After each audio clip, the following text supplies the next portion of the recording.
Aleluya. Porque hay naciones que están en los últimos minutos del proceso de su lavado.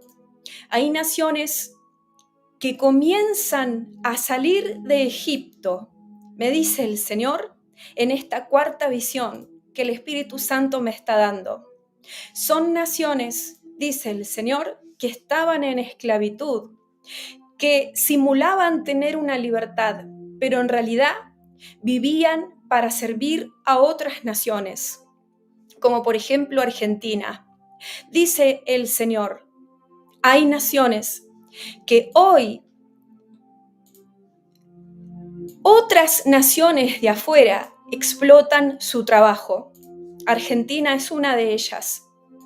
Hay naciones que trabajan como cuando los hebreos eran esclavos, pero lo que ganaban no era para ellos, sino para los extranjeros. Así es hoy Argentina, me dice el Señor, y otros países de la tierra, pero me da este ejemplo, el Espíritu Santo. Argentina trabaja y trabaja, dice el Señor, pero lo que gana no es para ella, sino que se lo llevan los buitres.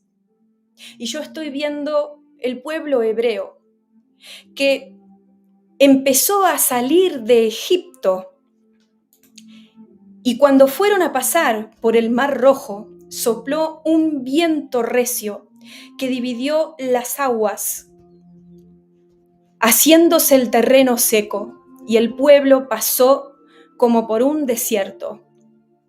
Así vienen vientos de cambios, me dice el Señor, para varias naciones de la tierra que estaban caídas en el suelo.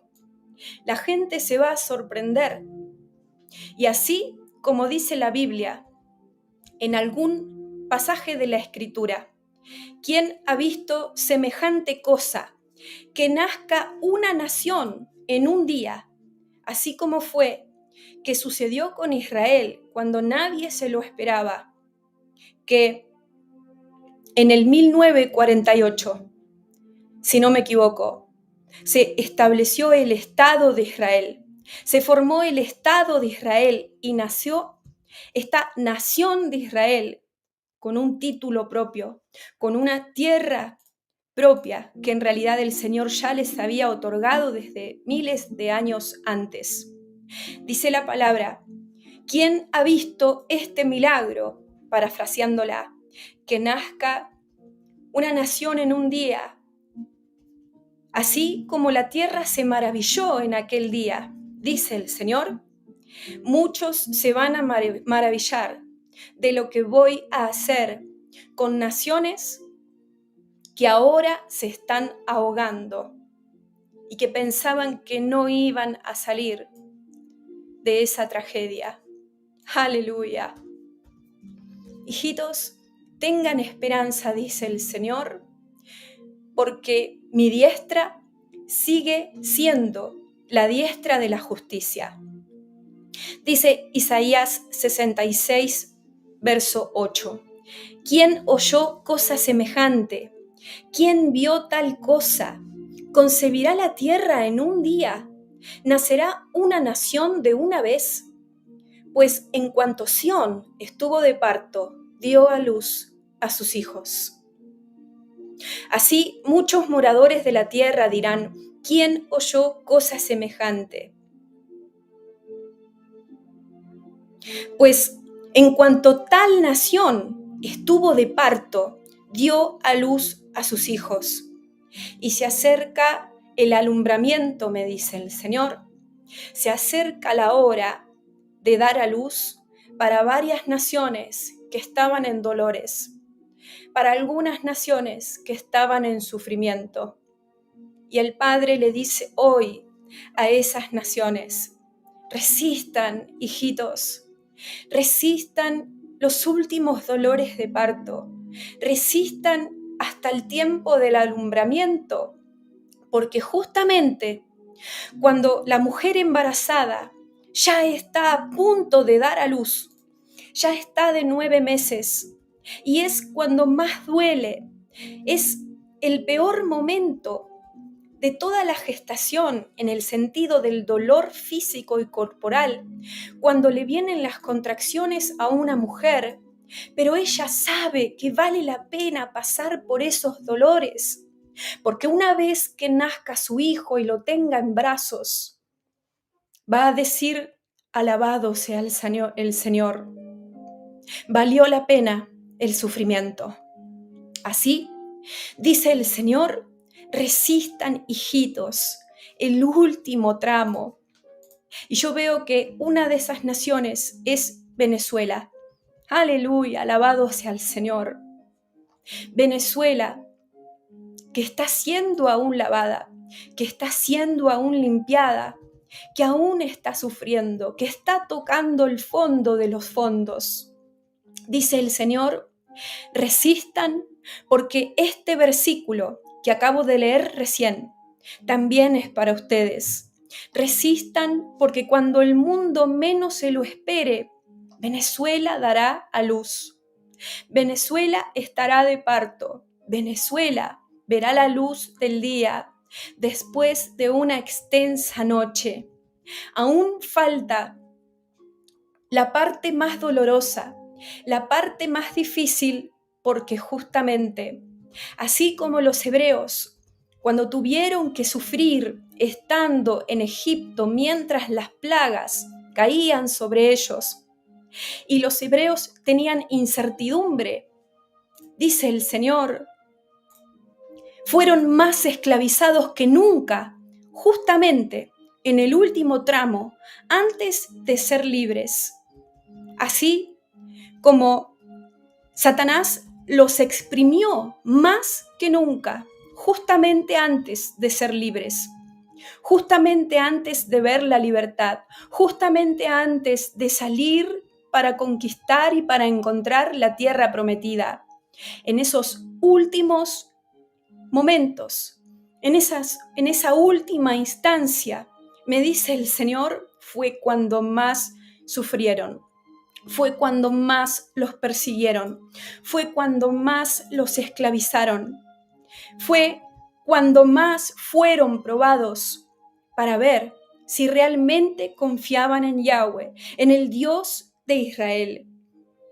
Fue cuando más el Señor los probó para ver si eran capaces de resistir ese último tramo. Así, dice el Señor, en el último trayecto de estas naciones que verán la luz del día después de un largo invierno, será el trayecto más difícil.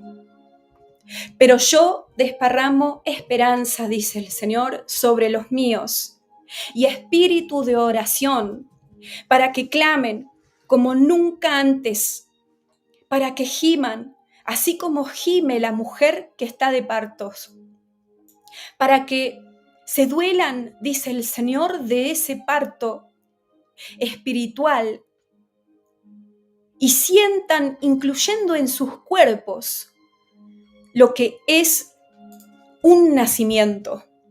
Aleluya, aleluya.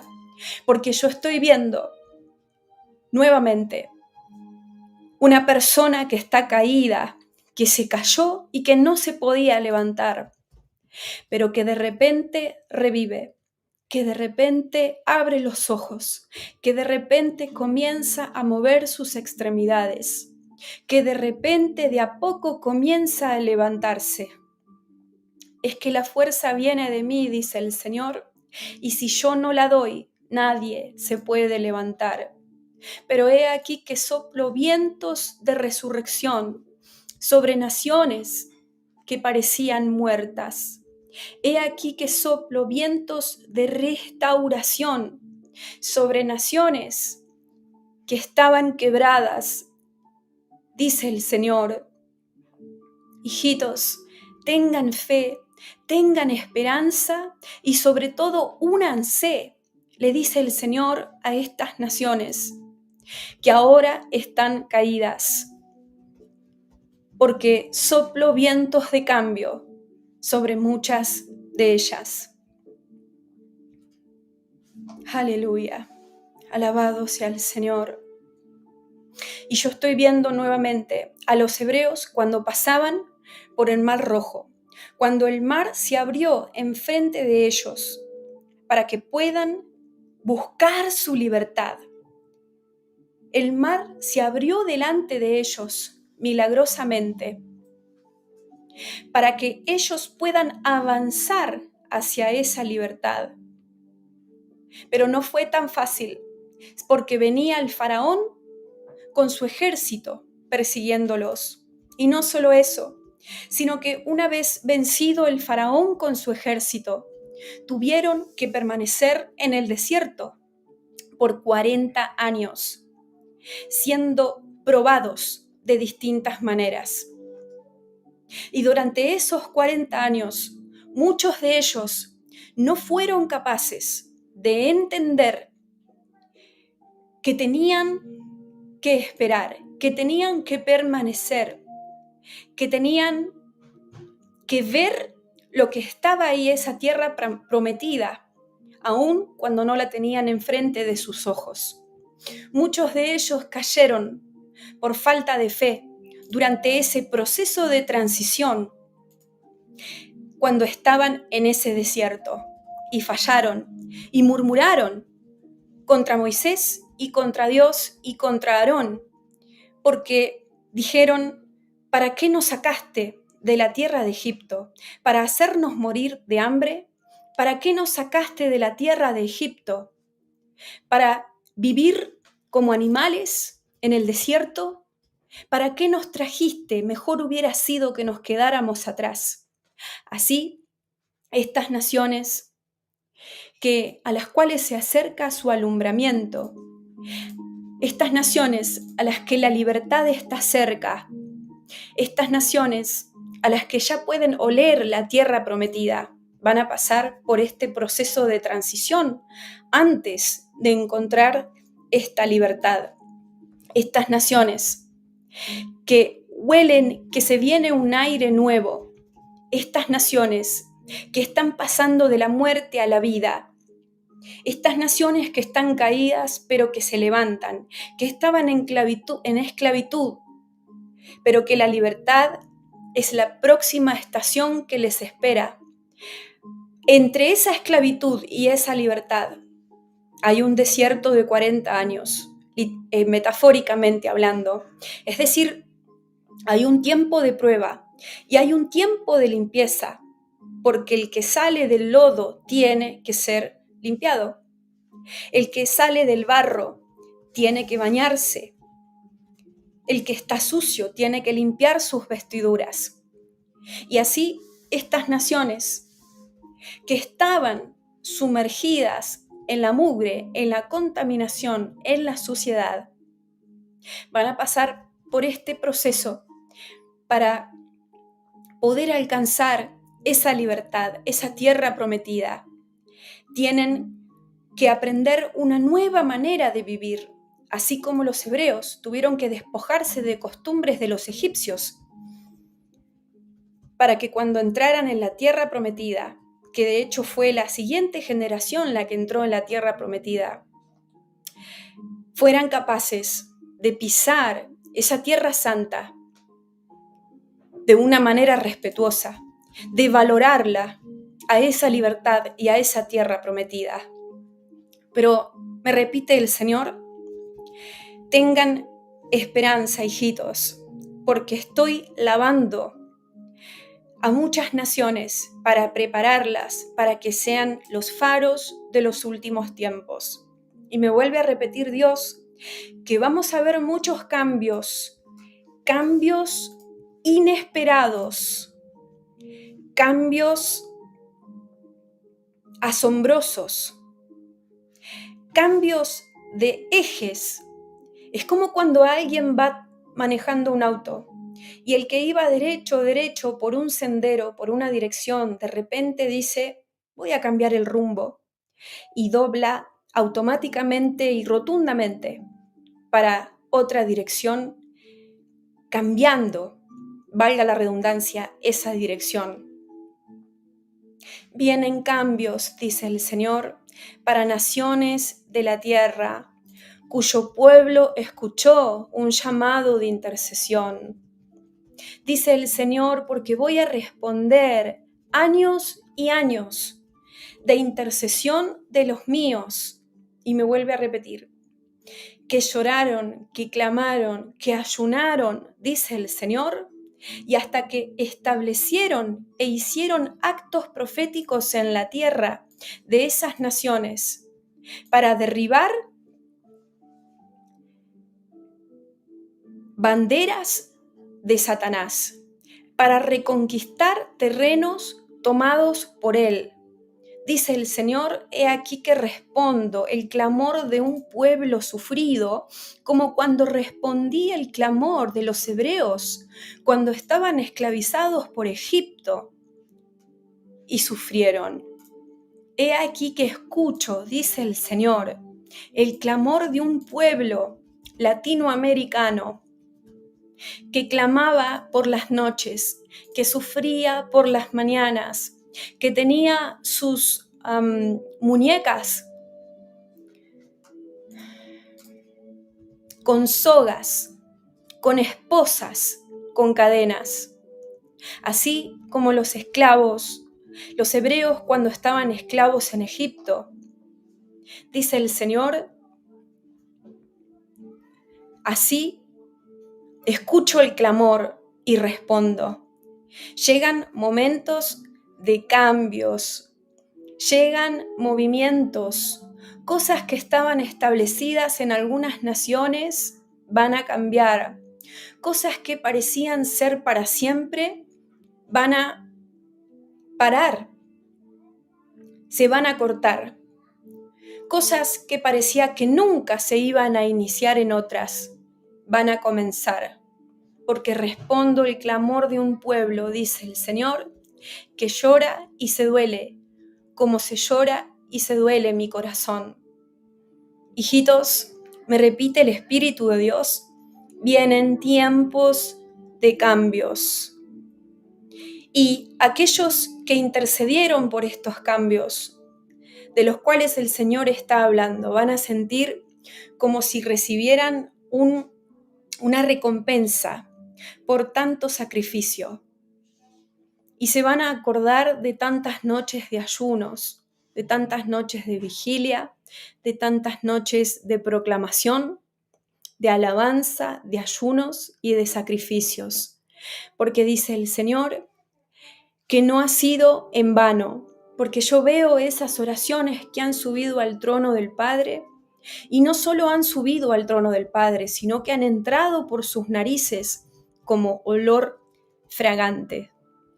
Aleluya. Nada más que todavía no era el tiempo, dijo el Señor, pero ahora se acerca el tiempo de parto. Se acerca el tiempo de parto.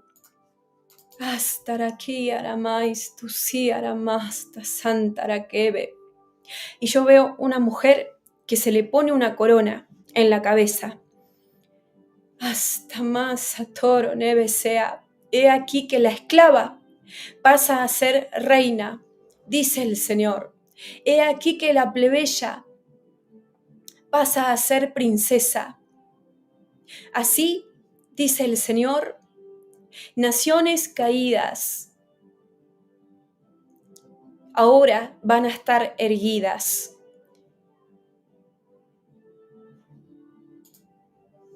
Y le daré la gloria, dice el Señor, a los que no la buscaban. Pueblo, sigue intercediendo, dice el Señor, sigue clamando, para que en este último tramo que te queda, seas capaz de resistir los obstáculos que se van a presentar en el camino. Porque no se trata solamente de salir de la tierra de Egipto, sino que lo más difícil es perseverar en ese desierto de transición. Para que una vez que salgas de la esclavitud de Egipto, seas capaz de resistir cuando pruebe tu corazón antes de que puedas ver la luz. Pueblo, dice el Señor, aprende a resistir y a resistir hasta el final. Séme fiel continuamente y permanentemente, dice el Señor. Porque mientras estas naciones se levantan, hay cosas que voy a arrancar, dice el Señor, y hay cosas nuevas que voy a establecer. Y el pueblo va a sufrir el cambio de esas cosas que voy a cortar de raíz, como si algo les faltara. Y esos van a ser los momentos a donde van a querer volver atrás y buscar la comodidad. Resistan, dice el Señor, las pruebas que vienen y recuerden que hay una tierra prometida